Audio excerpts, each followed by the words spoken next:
नमस्कार बच्चों। हम चैप्टर नंबर 5 कर रहे थे और चैप्टर नंबर 5 कर रहे थे।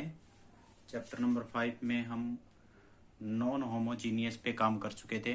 अब होमोजीनियस इक्वेशन, लीनियर इक्वेशन पे काम करेंगे। होमोजीनियस क्या होता है?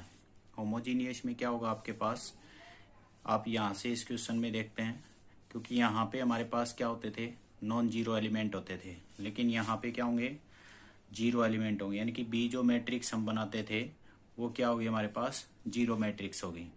तो इस टाइप की अगर मैट्रिक्स दे रखी हो तो उसको कैसे सोल्व किया जाएगा? तो वहाँ पे हमें पता है क्या होता था हमारे पास, A determinant not equal to zero और A determinant is equal to zero, दोनों कंडीशन होती थी। लेकिन वहाँ पे क्या होता था, यहाँ अगर ए नॉट इक्वल टू होता था तो क्या होता था, यूनिक सॉल्यूशन होता था, X is equal to A inverse B होता था।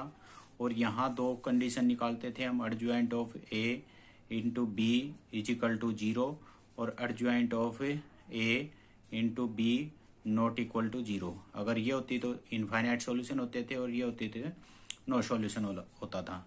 लेकिन यहाँ थोड़ा सा अलग होगा। क्या होगा हमारे पास, अगर determinant not equal to zero है तो क्या होगा, ट्रिवल सॉल्यूशन। कुछ करना ही नहीं है हमें। ट्रिवल सॉल्यूशन क्या होता है, यानी कि एक्स, वाई और जेड तीनों की वैल्यू सेम होगी और वो क्या होगी, जीरो ही होगी। अगर A determinant equal to zero आ जाए, यहाँ क्या आ जाए, सिंगुलर मैट्रिक्स आ जाए। नॉन सिंगुलर में तो कुछ करना ही नहीं है। नॉन सिंगुलर में डायरेक्ट हम क्या कहेंगे, क्यों नहीं करना, क्योंकि हमारे पास यूनिक सॉल्यूशन आएगा और unique solution A inverse into B होता है और बी की वैल्यू क्या है हमारे पास यहाँ पे, जीरो। और जीरो के साथ मल्टीप्लाई करेंगे तो एक्स की वैल्यू क्या आएगी, सब जीरो जीरो जीरो ही आएगी। और एक्स की वैल्यू चेक करेंगे तो एक्स भी जीरो, वाई भी जीरो और जेड भी जीरो आएगा। नॉन ट्रिवल सॉल्यूशन में क्या करना पड़ेगा आपको, यानी कि A determinant is equal to zero आ जाए, यानी कि सिंगुलर आ जाएगा, तो आपको क्या निकालना है, A X is equal to zero. यानी कि हम आगे इसको चेक करते हैं।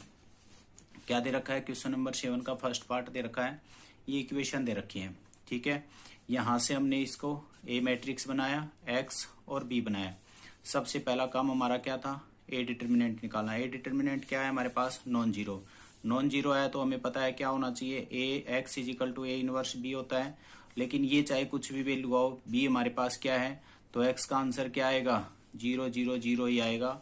और जीरो जीरो यानी कि ट्रिवल सॉल्यूशन क्या होगा, नॉन सिंगुलर मैट्रिक्स है तो ट्रिवल सॉल्यूशन होगा, यानी कि एक्स की वैल्यू भी जीरो, वाई भी जीरो और जेड भी जीरो, ठीक है। उसके बाद हम सेकंड क्वेश्चन करते हैं, इसका सेकंड पार्ट, जिसमें ए डिटर्मिनेंट जीरो आ जाएगा, ठीक है। ए डिटर्मिनेंट क्या आ जाएगा, जीरो।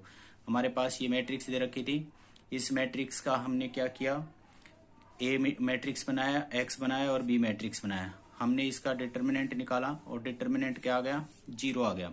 डिटर्मिनेंट क्या आ गया, जीरो।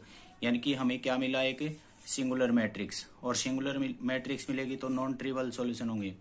ऐसे ही हमारे पास वहां पे होती थी तो हम क्या करते थे, A adjoint of A into B is equal to zero होता था तो हम क्या करते थे, इनफाइनाइट मैनी सॉल्यूशन होते थे। और इनफाइनाइट मैनी सॉल्यूशन में हम क्या करते थे, उनका क्या करके कैसे निकालते थे यानी कि हम दो तीन इक्वेशन होती थी हमारे पास, 1 2 3, हम किसी दो को क्या करते थे, लेकर चलते थे और एक्स वाई जेड में से किसी एक को क्या मान लेते थे, कांस्टेंट मान लेते थे। तो कांस्टेंट मान के हम उसको क्या करते थे, सोल्व करते थे। लेकिन यहाँ पे भी वैसे ही करना है। हमारे पास थ्री मैट्रिक्स हैं, थ्री इक्वेशन है। थ्री इक्वेशन में से आप कोई भी दो इक्वेशन ले लो। हमने दो इक्वेशन ली और इन दोनों इक्वेशन को हम किसके द्वारा, क्रॉस मल्टीपल मेथड के द्वारा, जो हम 10th क्लास में करके आ चुके हैं। हमने क्या किया, एक्स वाई और जेड तीनों को लिखा। एक्स की निकालते हैं तो एक्स को छुपा लेते हैं, एक्स को छुपाएंगे तो इसके कांस्टेंट की प्रोडक्ट 1 और माइनस माइनस प्लस और फिर से -2 हो जाएगा।